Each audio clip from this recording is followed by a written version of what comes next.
Welcome to the Guelph Real Estate Report podcast with your host and Guelph Realtor, Ryan Waller. This podcast is designed to provide information for those buying and selling homes in the Guelph area to make the process more informative, fun, and a little less stressful. Now, on with the show. Hey everyone, and welcome back to the Guelph Real Estate Report podcast. This is episode number 30. My name is Ryan Waller, and I work in Guelph Real Estate with my wife, Beth. I hope your new year is getting off to a great start. We're now already halfway through the month. I hope you're doing what you had planned to do. I know I made some New Year's resolutions to be a little bit healthier all around, getting to the gym, drinking less alcohol, taking my vitamins, reading more books. All those things are part of my New Year routine. So if you have one, I hope you're on track. If you don't have one, I guess it's never too late. And this is the time of year in real estate where it's slower. So Beth and I try to maximize that because as well in real estate, you don't know exactly when it's going to pick up.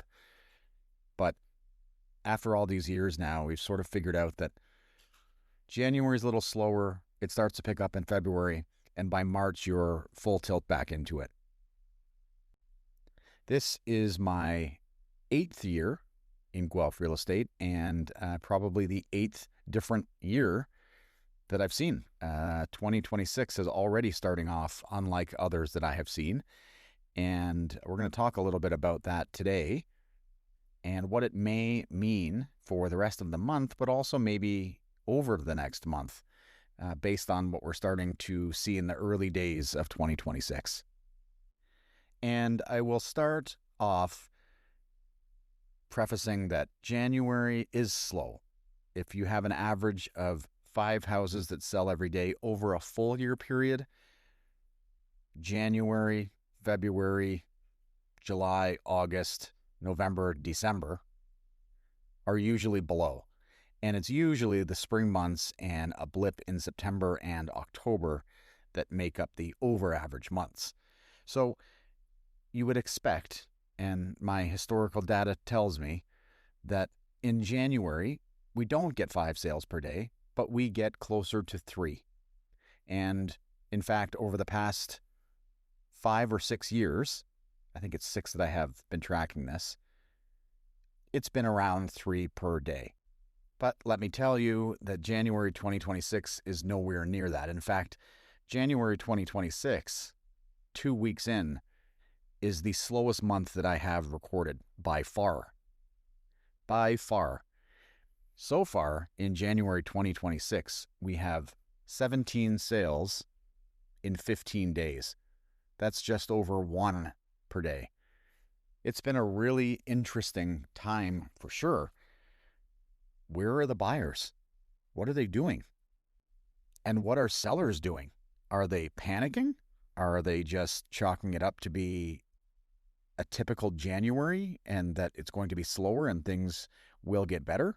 They probably will. I can't see the month ending at 1 sale per day and by far being the worst month we've seen, but I guess it's possible.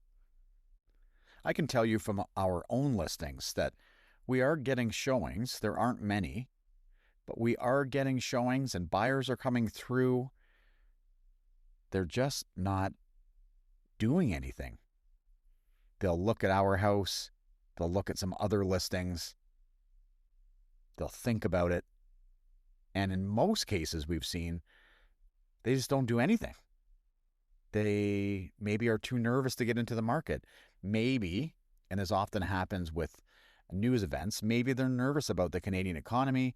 Maybe they're nervous about getting in too early because they're thinking that maybe prices will decline further, which in some segments I agree they will. Maybe they're nervous about the U.S. headlines that continue to dominate every single day. There could be any number of reasons. It's not necessarily just buying a house in East Guelph. There are so many different psychological factors that play into buying a home that even as a seller, sometimes you can't cater to. There's not really much you can do about someone who's nervous about buying a house if you're a seller. I mean, unless you drop the price by 50%, but of course that won't happen. So it's an interesting time for sure.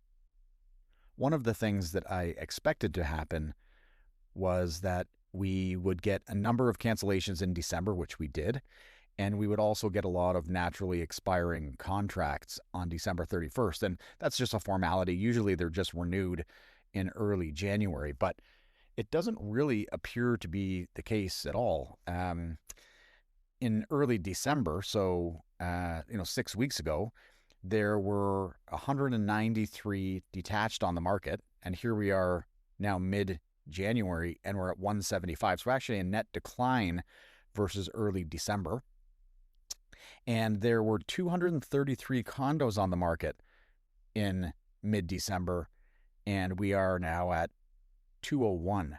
So about a 15% decrease. So the message here is that the other strange thing, besides the fact that buyers aren't really buying anything, is that sellers at this point in the month, mid-January, have yet to come back.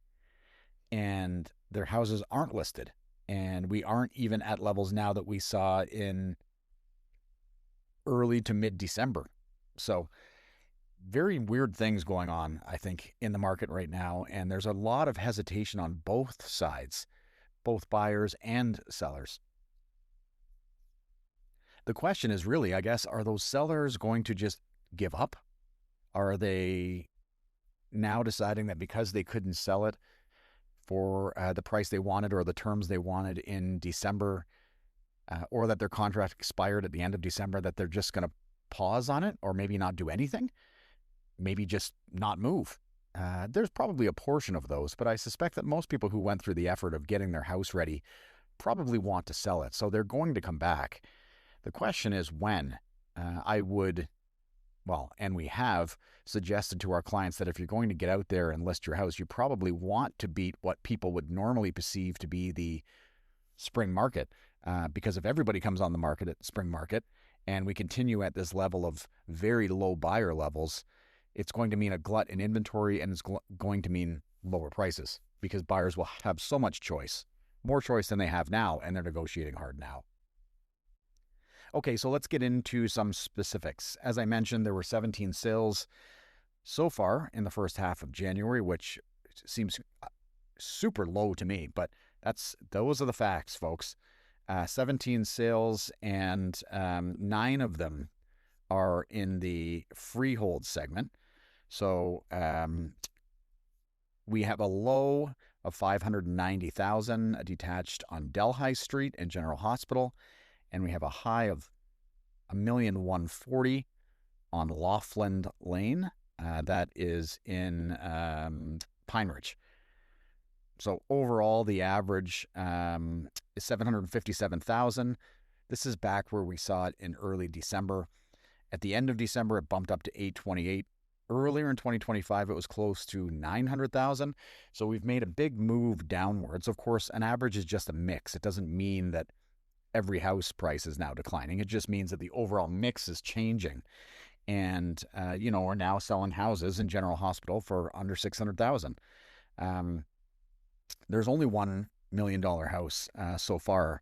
And of the 17, that would mean that it is 6% of the total sales over $1 million. We've been watching this. And between 10 to 15% every month was historically going to happen over $1 million. We're now at 6% for January. We were at 7% in December, and I think we were at 13, if I can remember correctly, for November. So I think we're seeing something new here. There's a message in these numbers that I'm going to follow up on for everybody at the end of January, because I think we've gone in a new direction, and there are less and less homes selling over $1 million for 2 reasons. One of them is probably they are just not selling as well, or selling, it takes longer, the whole process. But 2, naturally, prices, a home that was worth $1 million a year ago is now not worth that anymore. So it's just not selling at that price. So we're seeing a natural move downwards. Like I said, I'll keep an eye on that. Overall, homes here sold at at about 97% of the asking price, a little bit lower than we've seen. This is versus the last asking price or the most recent list price.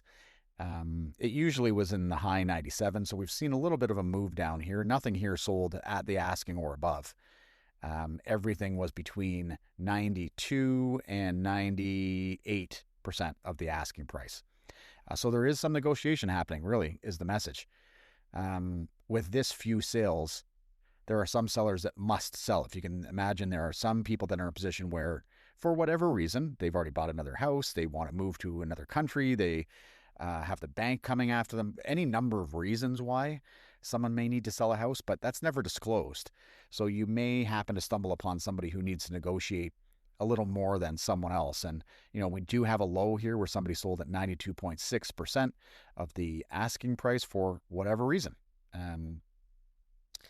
The overall message here is that things are moving. There's always somebody that needs to move. It's just a lot less than we've seen. If we move over to the condo segment, we had 8 sales here. The low was a townhouse at 539 Willow. That would be at the corner of Willow and Westwood. And we have a high in the Arboretum of 875, and that was a unit that had been on the market for quite a while, and now has sold. So the overall average here, we were bumping up at about 600,000 earlier last year. It made a move down probably in October, and it hasn't recovered since. And again, the numbers in January are reflecting that. 535 is the average so far this month, and we're looking at about 94.9 as the percentage of the last list price. So definitely some negotiation, more negotiation happening in condos than we've seen in the detached segment as well. So lots of negotiation going on. One of the metrics in the condo segment that we always watch are the sales per day. These were at 1.6-ish in July, and we had about 230 houses on the market. Now, so far this month, we're at about 0.6 per day. So it was 1.6, it's now 0.6, so half a unit per day, just over half a unit per day, and we have 201 units. So I suspect that either something has to give, the buyers have to pick up the volume and move that back up to 1 per day, or there has to be less houses on the market. But we are in a position in condos where I think we're still going to see some pressure on prices and on supply. We are now in a position where there are quite a few of the homes that are vacant. For whatever reason, the owner has moved out, decided not to re-rent it, has moved on to their new house because they couldn't sell for what they wanted to before they moved.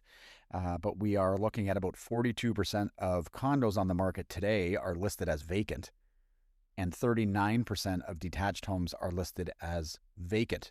This is currently, as of right now, on the Guelph real estate markets. And as some of our colleagues probably expected, we did take a look at whether vacant properties in 2025 sold for less than those that had someone living in them. And we're not talking about furnished versus unfurnished. We're just simply talking about if the property was marked as vacant, if a showing could be booked for a very short lead time and the buyers and the buyer's agent knew it was vacant, did it sell for less? The answer was actually no. A vacant property did not sell for any less, statistically, than a property that was owner-occupied. So if you do have to leave and put your property on the market vacant, don't worry about expecting less. In fact, in some cases, it's a benefit because it can be shown on a quick lead time. There are very few restrictions, and buyers tend to be a little more, believe it or not, receptive to a vacant property because they're not in someone's space. They know that they can negotiate, and sometimes it's a bit of a catalyst for an offer. Okay, folks, that's all for today. If you have any questions on the Guelph real estate market, of course, you can always call us. You can visit us on our website and book an appointment. You can email us at info@bethandryan.ca, and we will get back to you with any questions, any answers to the questions that you may have. Talk to you soon.